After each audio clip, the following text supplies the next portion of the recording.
ఊరిలో రవికల పండుగ పార్ట్ 2 తరువాత అత్త కూడా తన చీర విప్పి జాకెట్ తీసుకుని వెళ్లి ఆ బాక్స్లో వేసి వచ్చింది. అత్త అప్పుడు చాలా సెక్సీగా ఉంది. అందరూ అత్తని చూడడం మొదలుపెట్టారు.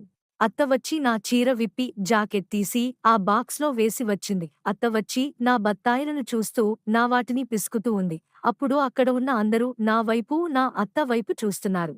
అందులో మా ఆయన మామయ్య మరిది కూడా ఉన్నారు. మా మరిది మమ్మయ్య నా వైపే చూస్తున్నారు. మా ఆయన వాళ్ళ అమ్మ వైపు చూస్తున్నాడు.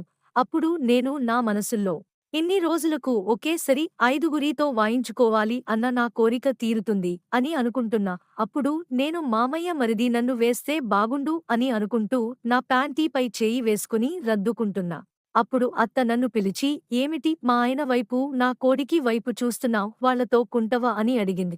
అప్పుడు నేను సిగ్గుతో తల ఊపాను. అప్పుడు వాళ్ళు రోజు మన ఇంట్లోనే ఉంటారు. వాళ్ళ ఇద్దరితో ఎప్పుడైనా పడుకోవచ్చు కని ఈ రోజు ఇక్కడ ఉన్న అందరివి రుచి చూడు. అందరూ నీ వైపు నా వైపే చూస్తున్నారు. నా మాట విని ఈ రోజు ఇక్కడ ఉన్న వాళ్ళతో స్వర్గం చూడు.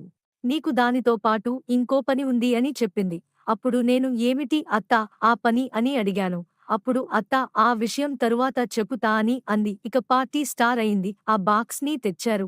ఇక అందరూ మగవారు ఆ జాకెట్స్ ని తీశారు. ఎవరికి ఎవరు వచ్చారో వాళ్ళ దగ్గరికి వెళుతున్నారు. అప్పుడు అందరూ అమ్మాయిలు ఒక లైన్‌లో నిల్చొని ఒకరి పళ్ళు ఒకరు పిసుకుతున్నారు. అప్పుడు అందరూ మగవాళ్ళు వాళ్ళ బట్టలు విప్పుకొని వాళ్ళ వాళ్ళ రాడ్స్ పట్టుకుని ఎదురు చూస్తున్నారు.